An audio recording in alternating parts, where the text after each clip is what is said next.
Alizeh talk کے معزز سامعین کو علیزہ کنول کا سلام۔ دوستوں، امید کرتی ہوں آپ سب خیریت سے ہوں گے، جہاں رہیں خوش رہیں۔ دوستوں، میری آواز میں اگر آپ ناولز اور شاعری بھی سننا چاہتے ہیں تو ان 2 چینلز کو لازمی سبسکرائب کیجیے۔ اس وقت آپ کو اسکرین پر ایک واٹس ایپ نمبر دکھائی دے رہا ہے۔ اگر آپ اپنے کسی بھی پروڈکٹ یا بزنس کی پروموشن کروانا چاہتے ہیں یا پھر اپنی سٹوری شیئر کرنا چاہتے ہیں تو دیے گئے نمبر پر ضرور رابطہ کیجیے۔ انشاءاللہ آپ کی سٹوری شیئر کر دی جائے گی، لیکن آپ کو تھوڑا انتظار کرنا ہوگا کیونکہ آلریڈی بہت ساری سٹوریز پینڈنگ میں ہیں اور آپ کی پروموشن بھی کر دی جائے گی۔ بڑھتے ہیں آج کی کہانی کی جانب۔ کہتے ہیں جس کا کوئی نہ ہو اس کا خدا ہوتا ہے، بس اسی کی آس پر جی رہی ہوں۔ شادی شدہ عورت کا سب سے بڑا سہارا اس کا میکا ہوتا ہے، لیکن یہ بھی حقیقت ہے کہ میکا ماں باپ سے ہوتا ہے، اور میرا اس لحاظ سے کوئی میکا نہیں رہا، کیونکہ ماں مر چکی ہے۔ سونے پر سہاگا یہ کہ میں نے گھر سے بھاگ کر شادی کی تھی۔ ہمارے معاشرے میں یہ ایک بہت بڑا جرم سمجھا جاتا ہے، جس کی سزا لڑکی کو عمر بھر بھگتنی پڑتی ہے۔ گھر سے بھاگی لڑکی کو وہ عزت و مقام نہیں ملتا جس کے وہ حقدار ہوتی ہے۔ اگر شوہر بھی برا نکلے تو پھر حال اور بھی برا ہو جاتا ہے۔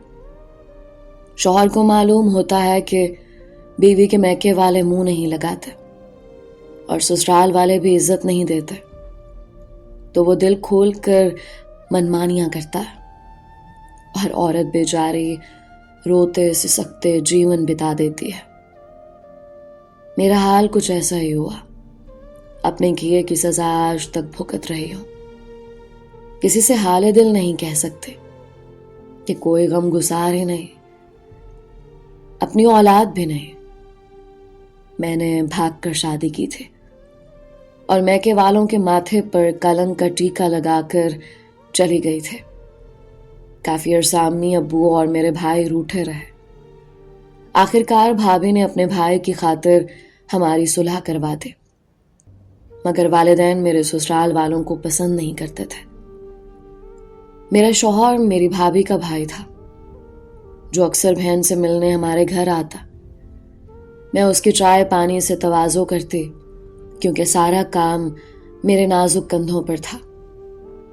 ان دنوں میں حقیقتاً پریشان تھی، عمر بھی زیادہ نہ تھے۔ والدین کی باتوں سے دل برداشتہ رہتی تھی، خاص طور پر ماں کی ڈانٹ ڈپٹ مجھے بہت بری لگتی تھی۔ اس ماحول سے نجات کا ایک ہی راستہ سمجھ آیا، اور وہ تھا شادی۔ جب رشتے آنے لگے تو امید بندھی کہ بیاہ کر اپنے گھر چلی جاؤں گی تو ماں کی ڈانٹ اور گھر کے کاموں سے نجات مل جائے گی۔ لیکن ماں جانے کیا سوچ رہی تھی کہ جو رشتہ آتا رد کر دیتی۔ میرے دل میں مایوسی بڑھنے لگے۔ سوچا ان کے نخروں میں تو میری شادی کی عمر نکل جائے گی۔ کیا پتا تھا کہ میرا نادان ذہن اچھے برے کی تمیز نہیں کر سکتا، اور میں گھر سے بھاگ کر اپنے پیروں پر خود کلہاڑی مارنے جا رہی ہوں۔ آج شادی کو طویل عرصہ گزر چکا ہے، لیکن جو دکھ پہلے دن سے شروع ہوئے وہ آج تک ختم نہیں ہوئے۔ میرے 5 بھائی تھے اور میں ان کی اکلوتی بہن، لیکن بعض اوقات آپ اکلوتے ہو کر بھی پیارے نہیں ہوتے۔ مجھے نہ ماں باپ کا پیار ملا نہ بھائیوں کا۔ جب میں پیدا ہوئی تو ماں نے مجھے اپنی نند کی جھولی میں ڈال دیا، کیونکہ ان کی کوئی اولاد نہیں تھی، اور امی مجھے پالنے کی زحمت سے بچنا چاہتی تھی۔ لہٰذا میرا کچھ وقت ماں کے ساتھ اور کچھ پھپھو کے ساتھ گزرا۔ ماں نے کبھی مجھے ماں کا پیار نہ دیا، کیونکہ وہ بیٹوں سے زیادہ لگاؤ رکھتی تھی۔ تاہم جب ذرا بڑی ہوئی تو پھپھو سے واپس چھین کر لے آئیں کہ اب بیٹی کے بغیر گزارا نہیں۔ دراصل ان کو کام کی ضرورت تھی، لہٰذا گھر لا کر انہوں نے مجھے کاموں پر لگا دیا۔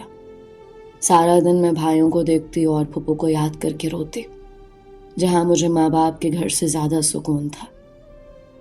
کئی رشتے آئے مگر ماں انکار کر دیتی کہ ابھی پڑھ رہی ہے، حالانکہ انہوں نے مجھے 10ویں جماعت سے آگے پڑھنے ہی نہیں دیا۔ کہتی تھیں کہ پڑھ کر کیا کرنا ہے، آگے جا کر برتن ہی دھونے ہیں۔ جب اپنے ہی گھر سے دل و چاٹ ہو گیا تو میں نے پسند کی شادی کرنے کی ٹھان لی۔ سوچا ماں کو تو کوئی رشتہ پسند آتا ہی نہیں، اور مجھ سے انہیں اتنا آرام ہے تو وہ کیوں چاہیں گی کہ میں یہاں سے جاؤں۔ یوں گھر کے ماحول سے تنگ آ کر میں نے اپنی بھابھی کے بھائی سہیل کے ساتھ بھاگ کر شادی کر لی۔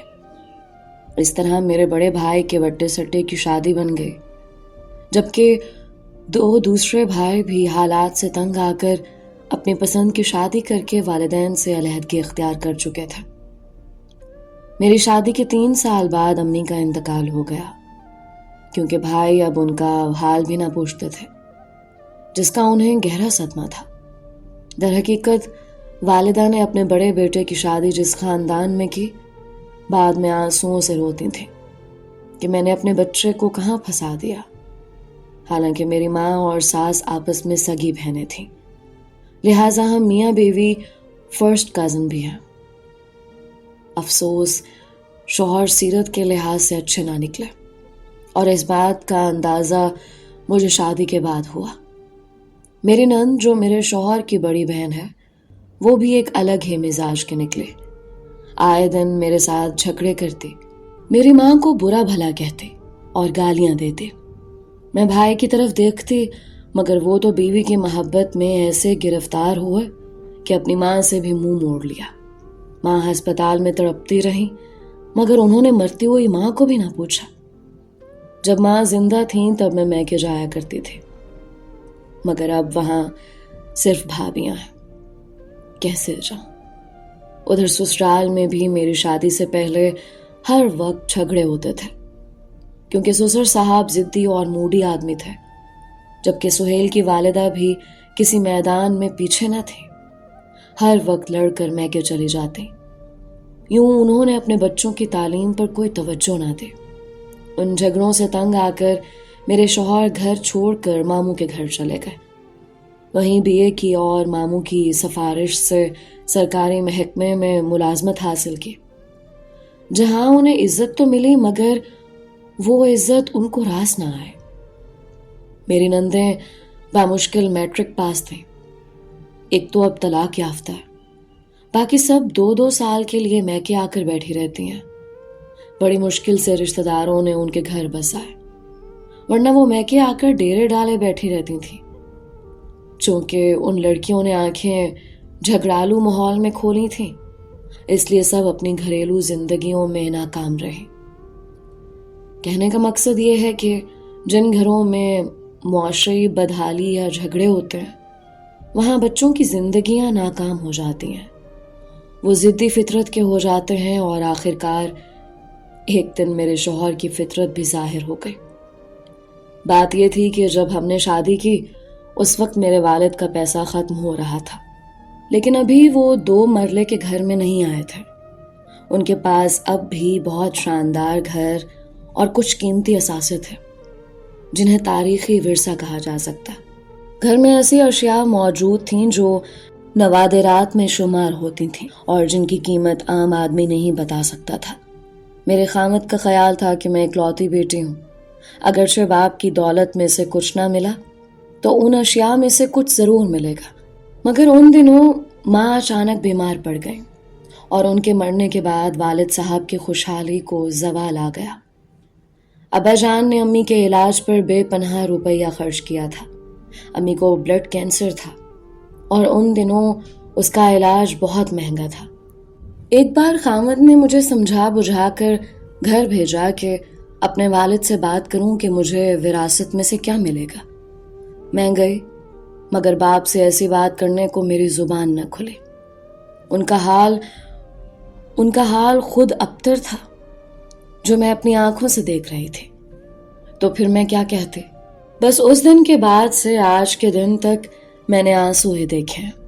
جسمانی اور ذہنی تشدد کا ایک نہ ختم ہونے والا سلسلہ شروع ہو گیا۔ شوہر کا خیال تھا کہ میں خود ہی انہیں چھوڑ کر چلی جاؤں گی، لیکن میں نے حالات سے سمجھوتا کیا اور یہی سوچا کہ شاید آنے والا دن کوئی نیا پیغام لے کر آئے گا، مگر ایسا نہ ہوا۔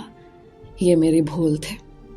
جب بیٹا پیدا ہوا تو میرے ذہنی سکون کو برباد کرنے کے لیے انہوں نے اپنے آفیسر کی بیٹی سے مراسم بڑھا لیا۔ اللہ کی کرنی ایسی ہوئی کہ ان کی پوسٹنگ کسی اور جگہ ہو گئی، مگر وہ جب بھی گھر آتے غصے میں ہی ہوتے۔ مار پیٹ روز کا معمول بن چکا تھا۔ سسرال اور میکے دونوں طرف سے کہیں بھی میرے لیے عزت والا مقام نہ تھا، کیونکہ میں نے بھاگ کر شادی کی تھی۔ حالانکہ سہیل میری سگی خالہ کا بیٹا تھا۔ ویسے بھی اگر امی چاہتی تو یہ رشتہ عزت و آبرو سے ہو سکتا تھا، مگر چونکہ وہ میری بھابھی کا بھائی تھا، اسی لیے ماں نے بہو کے بھائی کو قبول نہ کیا۔ خیر، وقت گزرتا گیا، ہم بوڑھے ہو گئے، لیکن میرے میکے اور سسرال میں کسی نے بھی اس جرم کو نہیں بھلایا کہ ہم نے پسند کی شادی کی تھی۔ یہ ایسا گناہ تھا جسے معاشرہ بھی نہیں بھولتا، اور جس کی سزا ہر طرف سے مجھے اور میرے بچوں کو ملتی رہی۔ اب شادی کو 30 سال ہو چکے ہیں، ابھی تک گھر کے حالات خراب ہیں۔ بڑی بیٹی کا نکاح کیا تھا، وہ لوگ ملک سے باہر سیٹل تھے، مگر وہ فراڈ نکلے تو ہم نے نکاح توڑ دیا۔ پھر دوسری جگہ شادی کی، مگر لڑکا ٹھیک نہ تھا۔ انہوں نے یہ بہانہ بنا کر میری بیٹی کو گھر بھیج دیا کہ تمہاری ماں آوارہ عورت ہوگی، تبھی اس نے گھر سے بھاگ کر شادی کی تھی۔ خدا جانے انہیں یہ بات کس نے سکھائی۔ بہرحال میری بیٹی اجڑ کر گھر آ گئی۔ اب میں نے سوچا کہ بیٹیوں کی شادی تبھی کروں گی جب وہ اپنے پیروں پر خود کھڑی ہو جائیں گی۔ بیٹی اگر غیر شادی شدہ ہو تو عمر بھر ماں باپ کے گھر رہ سکتی ہے، مگر اگر بیوہ یا مطلقہ ہو جائے تو وہ بوجھ محسوس ہونے لگتی ہے، 4 دن بھی نہیں رہ سکتی۔ میری بیٹی فاخرہ کا مطلقہ ہونے میں کیا دوش تھا؟ پھر بھی میرے خامد تانے دیتے کہ تیری وجہ سے گھر نہ بسا، اگر ان کا بس چلے تو اب بھی مجھے چھوڑ دیں۔ مگر میری برادری بہت مضبوط ہے، ہم دونوں کا خاندان ایک ہے۔ رشتہ دار ان کو آ کر ملامت کرتے ہیں تو یہ دبک جاتے ہیں، لیکن اس کے باوجود ظلم کم نہیں کیا۔ کوئی اور عورت ہوتی تو کب کی بھاگ جاتے، مگر میں ان کو چھوڑ نہیں سکتی تھی۔ میری کمزوری میرے بچے تھے، میں ان کے بغیر نہیں رہ سکتی تھی۔ شروع میں میرے شوہر کا پیار دیکھنے والا تھا، میں سمجھ رہی تھی کہ لو میرج جنت ہوتی ہے، مگر آئے دال کا بھاؤ تو بعد میں پتہ چلتا ہے۔ انہوں نے اچھی بھلی نوکری اس لیے چھوڑ دی کہ میرے سسر صاحب فوت ہوئے تو میاں کو وراثت میں کچھ جائیداد اور روپیہ مل گیا۔ ان کے سب بھائیوں نے مل کر مشترکہ کاروبار کر لیا، جس سے معقول آمدنی ہونے لگے۔ مگر میری بد نصیبی یہ ہے کہ اس شخص نے میرے بیٹوں کو بھی میرے خلاف کر دیا۔ وہ ایک بات میری نہیں سنتے۔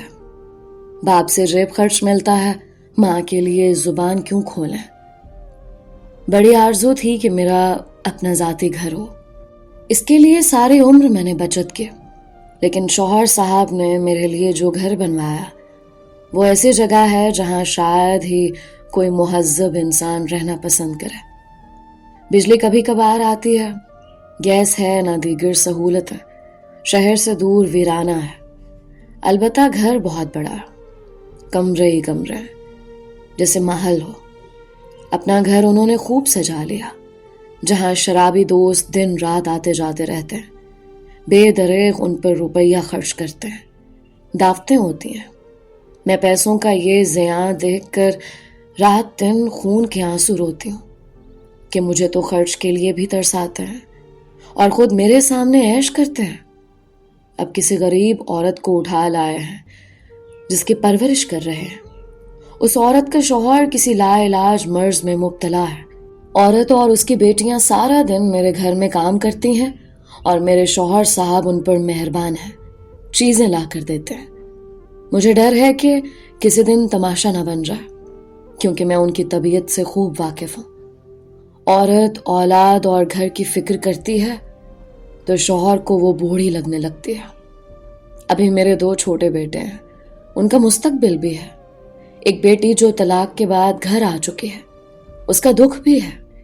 مجھے شوگر اور بلڈ پریشر کی بیماریاں لگ گئی ہیں، اور میرے میاں ہیں کہ دن بہ دن جوان ہو رہے ہیں۔ ان کے الفاظ ہوتے ہیں، اللہ تعالیٰ نے انسان کی فطرت میں اچھائی کے ساتھ برائی بھی رکھی ہے، جس پر انسان کا اختیار نہیں۔ اللہ چاہتا تو نہ بناتا، نہ برائی کی طلب پیدا کرتا۔ اب دنیا میں رہ کر اس برائی کا مزہ بھی تو چکھنا ہے، بعد کی بعد میں دیکھی جائے گی۔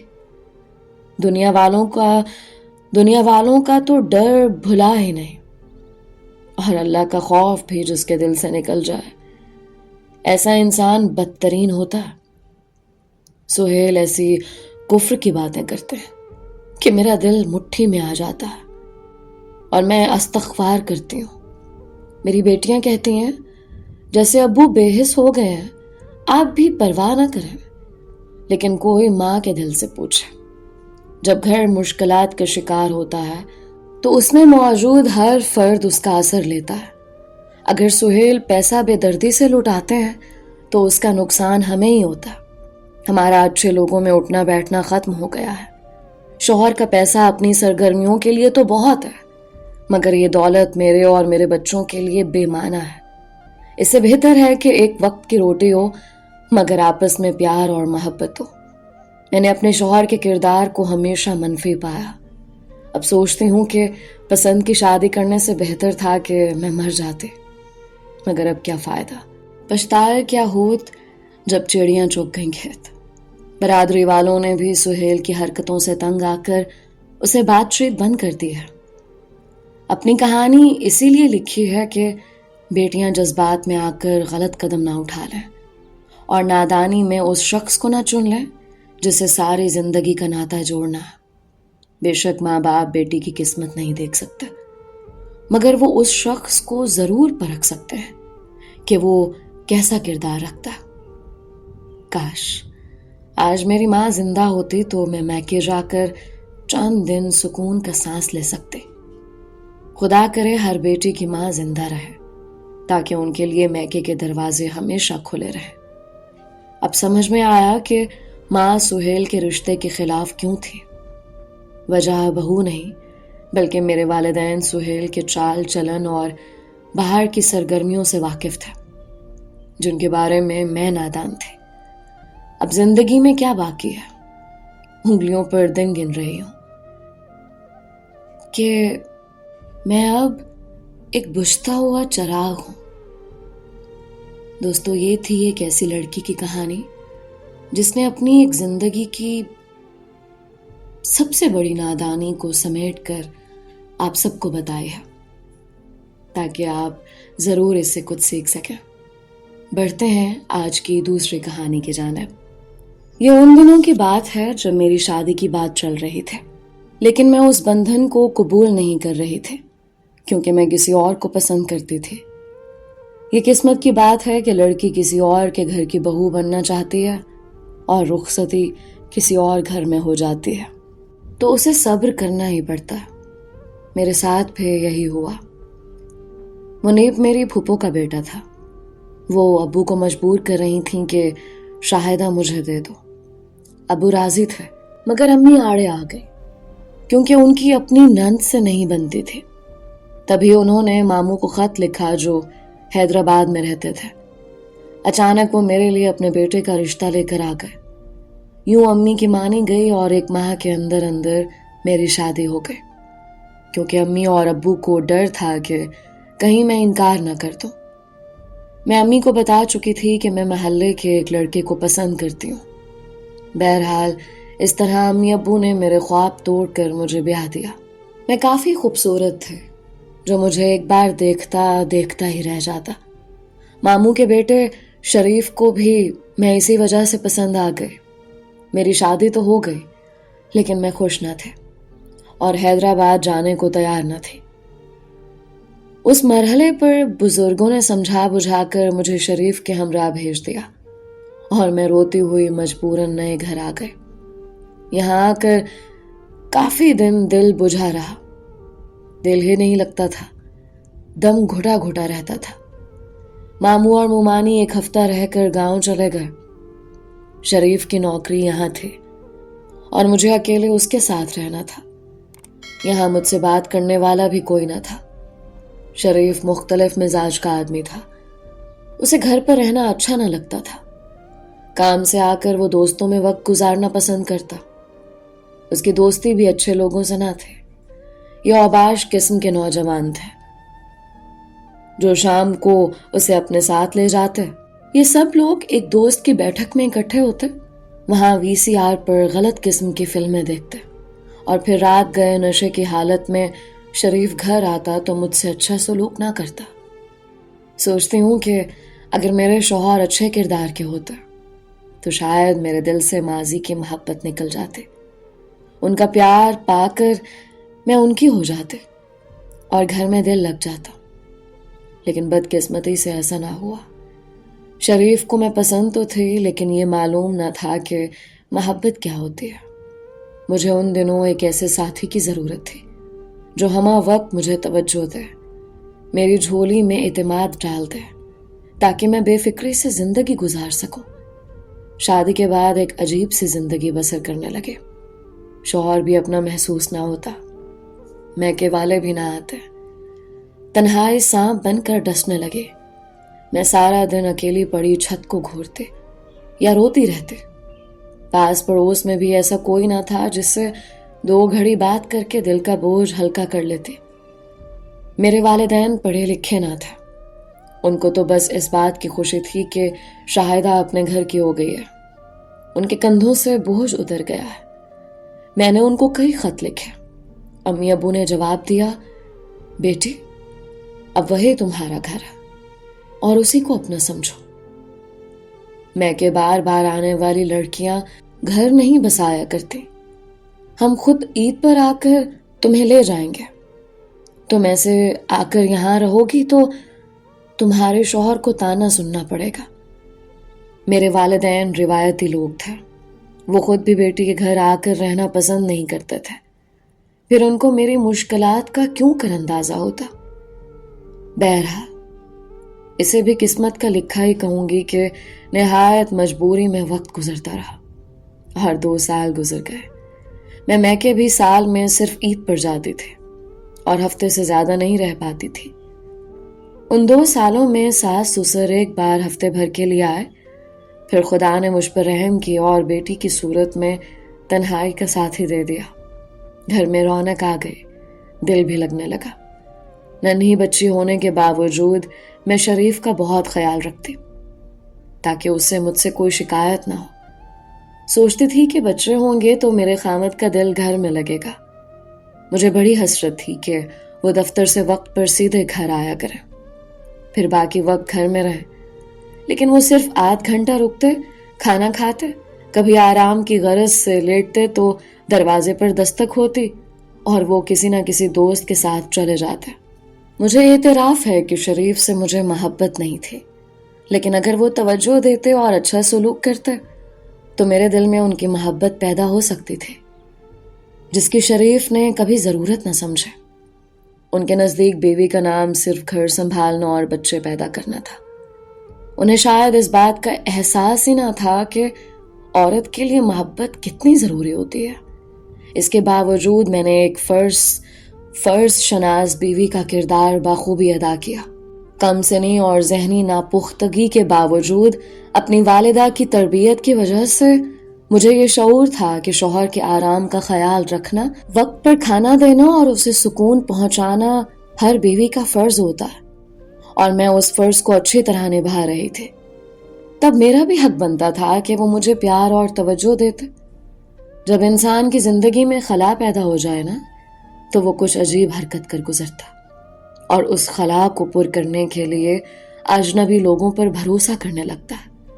اب میں بیٹی کی طرف ان کی توجہ دلاتی کہ اسے تمہارے پیار کی ضرورت ہے، لیکن عیاش ذہن مرد کا دل باہر کی رنگینیوں میں ہی لگتا ہے۔ گھر کی پاکیزہ فضا میں ان کا دم گھٹتا تھا۔ میرے احتجاج پر بھی شریف کے رویے میں کوئی تبدیلی نہ آئی۔ جب میں گھر پر رہنے پر اصرار کرتی تو وہ VCR گھر پر ہی لے آتے اور غلط فلمیں لگا کر بیٹھ جاتے۔ تب مجھے اور زیادہ کوفت ہوتی۔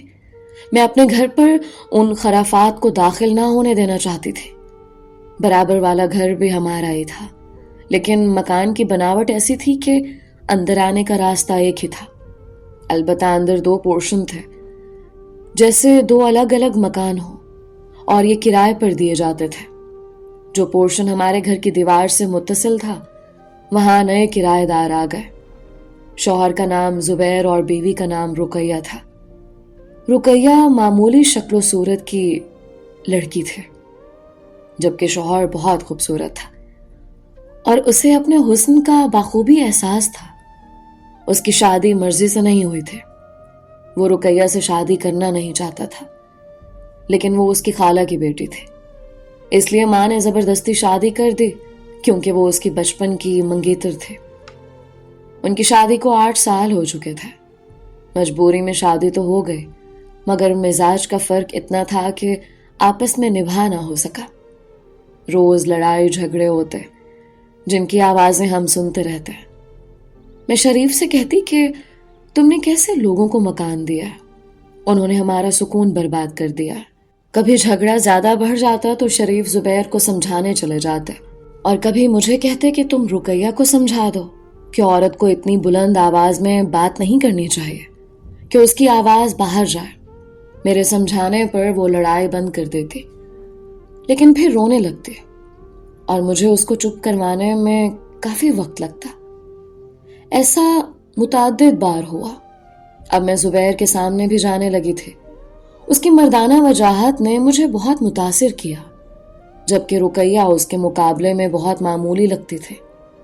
ہم میاں بیوی کی 1000 کوشش کے باوجود ان کا جھگڑا ختم نہ ہو سکا، اور رقیہ آخر کار جھگڑ کر میکے چلے گئے۔